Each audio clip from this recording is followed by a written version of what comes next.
자, 복잡한 연구를 명쾌하게 풀어보는 시간입니다.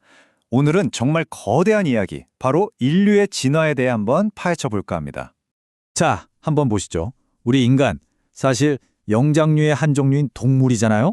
그런데 우리가 이 지구에 미치는 영향력은 이건 다른 어떤 생물하고도 비교가 안 되죠. 도대체 무엇이 우리를 이렇게 특별하게 만들었을까요? 오늘 그 수수께끼를 한번 풀어보겠습니다. 그래서 이 미스터리를 파헤치기 위해서요. 먼저 우리 몸이라는 하드웨어부터 살펴보고 그 다음에 문화라는 소프트웨어, 심지어 우리 유전자 코드에 숨어있는 결함까지 샅샅이 들여다볼 겁니다. 자, 첫 번째 섹션입니다. 진화가 낳은 가장 이상한 창조물, 바로 우리. 인간은 왜 이렇게 독특할까요? 사실 다윈도 비슷한 고민을 했어요. 인간과 동물의 마음이 종류가 다른 게 아니라 정도가 다를 뿐이라고 했지만 바로 그 정도의 차이가 어마어마하다는 걸 지적했죠. 바로 그 어마어마한 정도의 차이가 이런 결과를 낳은 겁니다. 한번 보세요. 복잡한 기술, 다양한 사회, 지구상 모든 곳에 살고 있는 유일한 종이 바로 우리잖아요. 다른 어떤 종도 이런 적이 없어요. 그러니까 근본적인 질문이 나올 수밖에 없죠. 대체 우리는 어떻게 여기까지 온 걸까요? 그 해답을 찾기 위한 첫 번째 단서는 바로 우리 몸, 우리의 신체적 진화에 있습니다. 우리를 완전히 다른 길로 이끈 하드웨어의 혁명이죠. 그러니까 유인원 같던 초상에서 지금처럼 걷고 생각하는 인간으로 변한 게 그냥 조금씩 바뀐 게 아니라는 거예요. 고생물학자 심슨의 말을 빌리자면 이건 그야말로 양자도약에 가까운 엄청나게 빠르고 거대한 변화였다는 거죠. 그 모든 변화의 시작점이 뭐였을까요? 바로 직립보행입니다. 두 발로 딱 서게 되면서 우리 손이 자유로워졌잖아요. 이걸로 도구를 쓰고 그러다 보니까 더 똑똑한 뇌가 유리해지고 또 그 뇌가 더 정교한 도구를 만들고 이런 식으로 엄청난 피드백 고리가 돌기 시작한 겁니다. 그런데 이렇게 커진 뇌는 공짜가 아니었습니다. 말 그대로 엄청난 에너지 청구서가 날아온 거죠. 우리 뇌가 몸무게의 2%밖에 안 되는데 쓰는 에너지는 전체의 20%나 돼요. 진짜 에너지 먹는 하마라니까요. 이 엄청난 에너지 수요를 감당하려고 우리 유전자는 세포의 에너지 공장을 거의 터보 엔진처럼 돌리도록 특별하게 튜닝되어야만 했습니다. 뇌의 불을 끄지 않기 위한 그야말로 필사적인 생물학적 혁명이었던 거죠. 하지만 아무리 좋은 컴퓨터도 소프트웨어가 없으면 깡통이잖아요.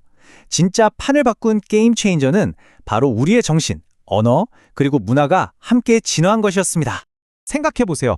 우리는 사자처럼 날카로운 이빨도 없고 곰처럼 두꺼운 가죽도 없어요. 대신에 우리는 완전히 새로운 생존 전략을 진화시켰습니다. 바로 인지적 적소라는 건데요. 쉽게 말해 머리를 써서 살아남는 전략이에요. 세상이 어떻게 돌아가는지 이해하고 문제를 해결하고 그 방법을 다른 사람들과 공유하는 능력 말이죠. 이게 또 엄청난 시너지를 만들었어요. 보세요.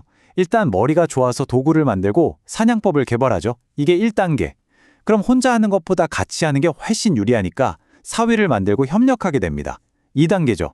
그런데 이 모든 노하우를 어떻게 전달하죠? 바로 언어입니다. 3단계. 언어 덕분에 엄청난 양의 정보를 세대에 걸쳐 전달할 수 있게 된 거예요. 지능이 협력을 낳고 협력이 언어를 발전시키고 언어는 다시 지능을 폭발시키는 거대한 선순환이 시작된 겁니다.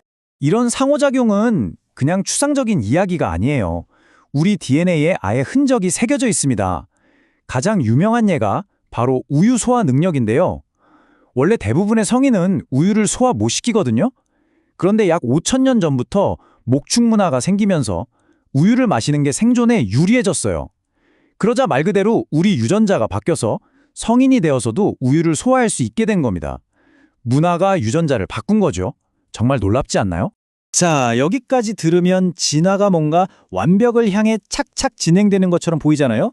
그런데 사실 우리 유전자를 깊숙이 들여다보면 전혀 다른 훨씬 더 이상하고 지저분한 이야기가 펼쳐집니다. 이 숫자 45%. 이게 뭘 의미하는지 아세요? 우리 DNA의 거의 절반은 사실은 쓸모없는 유전적 잡동산이라는 뜻입니다. 이게 무슨 완벽한 설계도예요. 오히려 오랜 세월 동안 쌓인 쓰레기 더미에 가깝죠. 여기에는 고대 바이러스의 시체도 있고 자기 자신만 복제하면서 우리 유전체에 기생하는 DNA 조각들도 가득합니다. 이런 증거들은 차고 넘칩니다. 우리 유전자는 중간중간에 쓸모없는 부분이 끼어 있어서 매번 이걸 잘라내야 하고요. 수천 개의 망가져서 작동도 안 하는 유전자 화석들이 그냥 굴러다네요. 이건 마치 천재 엔지니어가 설계한 게 아니라 눈먼 땜장이가 대충 기우고 붙여서 만든 작품 같아요. 어설프고 비효율적이지만 어쨌든 신기하게 돌아는 가는 거죠. 바로 이 지점에서 존 아비스의 말이 정말 가슴에 와닿습니다.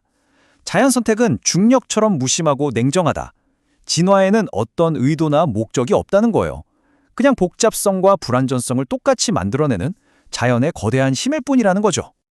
자, 그럼 이 모든 걸 종합해 볼 때 인간의 조건이란 대체 뭘까요? 우리는 어디로 가고 있는 걸까요?